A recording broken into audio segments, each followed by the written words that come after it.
ঈদুল আজহাকে কেন্দ্র করে প্রতি বছর এমন একটি গরুই লালন পালন করেন চুয়াডাঙ্গা দক্ষিণ চাঁদপুরের মুতালেব মিয়া। যত্নটাও তাই একটু বেশি। তবে এবার গরুর দাম নিয়ে খুব হতাশ তিনি। বলছেন, গোখাদ্যের মূল্য বৃদ্ধিতে যে হারে বেড়েছে লালন পালন ব্যয়, সেই হারে বাড়েনি দাম। প্রতি বছরে গরু আমি একটা করে কোরবানির জন্য পুষি প্রতি বছর।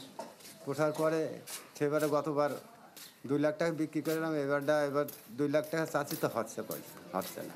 শুধু ছোট নয়, এবার বড় গরুর দামও অনেক কম, বেচাকেনাও নেই তেমন। যদিও মাঝারি আকারের গরু বেচে বেশ ভালো মুনাফা পাচ্ছেন খামারিরা। আমার এই খামারে মোট 15টি গরু ছিল, এখন বর্তমান 8টি বিক্রি করেছি কোরবানিতে।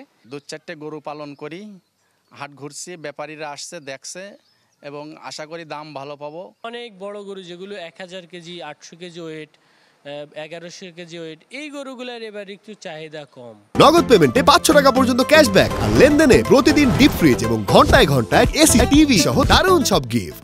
জেলায় এবছর 8টি হাট ছাড়াও কেনাবেচা হচ্ছে অনলাইনে। এখন কিছুটা মন্দাভাব থাকলেও দ্রুত তা কেটে যাবে মনে করেন প্রাণী সম্পদ কর্মকর্তা। প্রাণীর সুস্থতায় দেয়া হচ্ছে নানা পরামর্শ। জেলাতে অনলাইন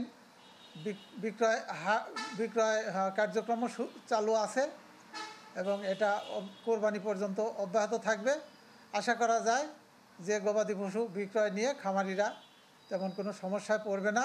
আমি ক্রেতা সাধারণকে পরামর্শ দেব তারা যেন আমাদের নর্মাল খাদ্য খায়, বিশেষ করে আমাদের বিচালি খড় এবং ভুসি, কাঁচা ঘাস এগুলি খায়, অতিরিক্ত যেন দানাদার খাদ্য না খায় শেষ মুহূর্তে।